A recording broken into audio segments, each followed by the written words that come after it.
Your body does this before every hiccup. You're sitting at a quiet dinner table halfway through a meal when suddenly your chest jerks, a sharp involuntary hic escapes your throat. You take a sip of water, but it happens again. Why does your body suddenly glitch?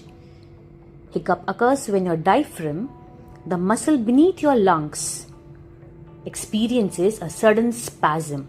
As it contracts, it pulls air into your windpipe while your vocal cords snap shut.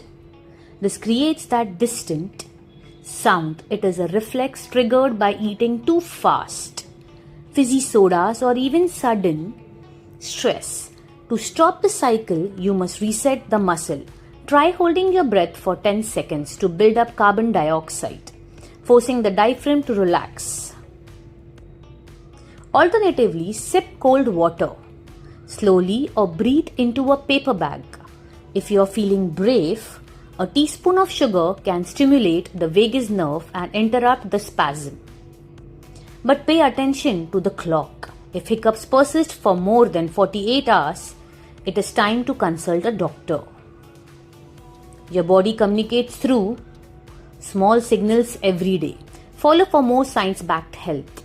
Facts explained simply.